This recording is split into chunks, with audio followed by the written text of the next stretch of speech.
Hai semuanya, ketemu lagi bareng Mihu di sini. Oh ya, kali ini Mihu akan membawakan alur cerita Donghua yang berjudul Battle Through the Heaven. Mihu mengingatkan sekali lagi ya bahwa konten ini full spoiler. Tanpa lama-lama lagi, yuk langsung aja kita masuk ke isi ceritanya.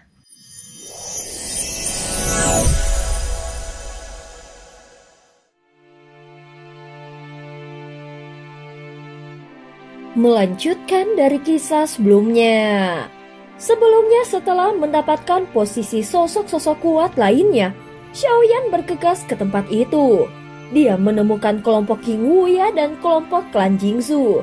Saat ini King Ten memimpin beberapa orang untuk mendekati Xiaoyan. Di belakangnya, King Wuya menyeringai dengan dingin. Dia merasa kakaknya datang untuk membela dan menuntut keadilan atas dirinya. Tatapan King Wuya sangat tajam saat menatap Xiaoyan seolah ingin melihatnya sampai ke dasar hati.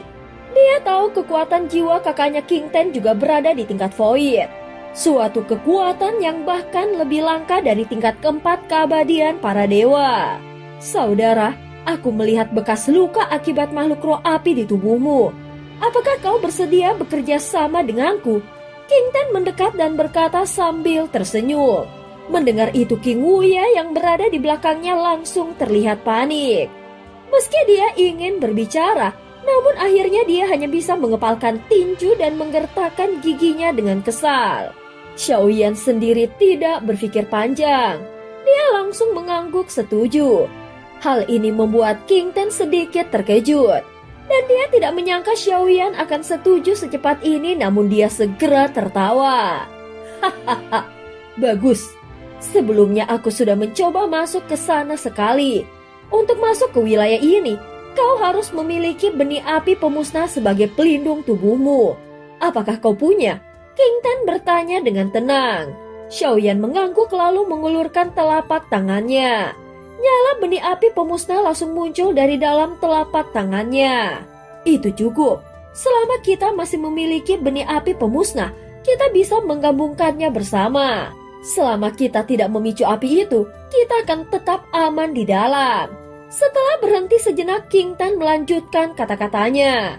Kau berada di belakang, aku di depan untuk menjaga semuanya. Ditambah dengan Xiaoyan dan total ada 6 orang dari kelompok dunia Dewa 9 Surga, maka jumlah mereka masih tidak banyak tetapi juga tidak sedikit. Xiaoyan tidak tahu apa yang direncanakan oleh King Ten. Tetapi dia memang penasaran dan ingin melihat apa sebenarnya yang sedang direncanakannya. King Ten belum mencapai tingkat ketiga keabadian para dewa. Tetapi kekuatan jiwanya sudah berada di tingkat void. Jadi cukup sulit untuk dihadapi. Xiaoyan bisa langsung membaca kekuatan King Ten hanya dalam satu pandangan. Dia juga menilai bahwa orang-orang di sekitar King Ten tidak perlu begitu diperhitungkan dan bisa diabaikan. Dengan kekuatan tempur dan kekuatan jiwanya sekarang, Xiaoyan yakin King Ten tidak akan pernah menjadi lawan yang sepadan. Tadi kau mengatakan kepada yang lain kau mengenal dewa tertinggi dari dunia Dewa 9 Surga kami.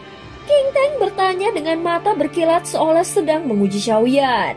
Kami pernah bertemu beberapa kali, jawab Xiaoyan dengan tenang. Sudut bibir King Ten berkedut dan dia merasa Xiaoyan sedang membual. Dia segera mencibir di dalam hatinya dan merasa orang biasa seperti Xiaoyan mustahil mengenal dewa tertinggi dari dunia Dewa 9 Surga. Sepertinya kau juga akan jadi orang besar. Kalau begitu, mari kita berangkat. King Ten tidak melanjutkan lebih jauh. Lagi pula, benar atau tidak Xiaoyan mengenal dewa tertinggi, itu bukanlah urusannya. Apalagi semua orang yang berada di sini datang demi merebut api pemusnah. Jika bisa dimanfaatkan, maka manfaatkan. Jika tidak bisa, maka singkirkan. Di tahap seperti ini semua orang punya kekuatan besar dan latar belakang yang kuat. Tanpa keyakinan mutlak tidak ada yang akan gegabah menyerang. Sebagai tuan dari kelompok dunia Dewa 9 Surga, King Ten tentu punya strategi dan perhitungan yang matang. Kekuatan Xiaoyan sendiri tidak perlu dijelaskan. Berdasarkan aura kekuatan jiwa ilusi yang terpancar darinya, King Ten tahu bahwa Xiaoyan bukanlah orang sembarangan. Saat ini kelompok Lingzu juga telah bersiap untuk bergerak. Bersama banyak sosok lainnya, mereka melompat dan menyatu. Kemudian langsung menerobos masuk ke dalam lautan api pembakaran langit tanpa rasa takut. Kita juga harus masuk. Jangan sampai si pemburu api itu mendahului kita, ucap King Ten. Setelah berkata demikian, dia bertukar pandang dengan Xiaoyan. Keenam sosok itu langsung mendekat dan melangkah masuk ke dalam lautan api pembakar langit. Gelombang panas langsung menyapu tubuh mereka. Para anggota dunia Dewa 9 Surga segera menelan pil es hati ke dalam mulut masing-masing. Aura dingin langsung menyelimuti tubuh mereka sehingga menetla risil panas yang menyengat. Melihat itu, King Ten segera melemparkan pil yang sama ke arah Xiaoyan. Tanpa ragu Xiaoyan langsung memasukkannya ke dalam mulutnya. Udara dingin menyebar di tubuhnya sehingga menetralkan suhu panas dengan sempurna. Segera Xiaoyan mengucapkan terima kasih dan King Ten mengangguk ringan. Xiaoyan berdiri di posisi paling belakang dari barisan. Di permukaan, posisi ini terlihat paling aman. Namun sesungguhnya ini adalah posisi paling berbahaya dalam sebuah kelompok. Karena semua orang membelakanginya, jika ada yang ingin menyerang dari belakang secara diam-diam, maka peluang suksesnya sangat besar. Xiaoyan bertanya-tanya mengapa King Ten menempatkannya di posisi ini. Tentu saja seseorang yang telah mencapai tingkat kekuatan seperti King Ten memiliki kecerdasan dan siasat yang tajam. Mungkin tempat ini memang bukan posisi aman, melainkan memiliki potensi bahaya yang tersembunyi. Tiba-tiba sebilah pedang raksasa terbentuk di udara. Dan dengan kekuatan besar pedang itu menebas ke arah ke-6 orang di depannya. Saat pedang itu melesat turun, ke-6 orang itu langsung menyebar ke berbagai arah secara hampir bersamaan. Seolah telah siap mengantisipasi serangan ini. Apakah ini serangan terkoordinasi dari balik layar? Gumam Xiaoyan di dalam hati. Pada saat yang sama guntur ekstrim berkilat di bawah kakinya. Jika mereka bisa menghindari serangan itu, maka Xiaoyan juga bisa. Meski pedang api raksasa itu tidak mengenai sasaran secara langsung, namun itu meledak dalam sekejap sehingga menimbulkan gelombang kejut yang menyapu seluruh area. Semua orang kecuali Xiaoyan langsung mengeluarkan benih api pemusnah yang sama seperti yang ada di lautan api. Dengan perlindungan itu, mereka hanya terdorong sedikit oleh gelombang. Namun Xiaoyan justru tidak menahan serangan itu dan dia membiarkan api menyambar langsung ke tubuhnya. Tubuh klan Yuan Shen-nya bergetar. Dagingnya meledak dan darah emas muncrat ke sekeliling. Mata King Ten menyipit tajam. Di dalam pikirannya tindakan Xiaoyan ini sangat gegabah. Dia mengira Xiaoyan akan terluka. Namun ternyata Xiaoyan hanya merobek bajunya yang hancur dan luka-luka di tubuhnya sembuh dengan kecepatan luar biasa. Tubuh fisik Xiaoyan sangat kuat. Bahkan jika orang lain menggantikan posisinya, mereka tidak akan bisa menahan satu serangan dari api barusan. Xiaoyan segera melangkah maju dan kembali ke barisan. Saudara, kau memang kuat. Tetapi tadi aku lupa memberitahumu serangan api di tempat ini bisa mengaktifkan api pemusnah agar menjadi lebih lemah. King Teng segera berbicara namun Xiaoyan hanya mengangguk tanpa banyak bicara. Dia tidak perlu diberitahu apapun. Bagaimanapun, dia sudah mengujinya langsung dengan tubuhnya sendiri. Kita harus mempercepat langkah. Jika terlalu lama situasinya bisa berubah. Tempat ini sangat berbahaya. Kita harus secepatnya melewatinya.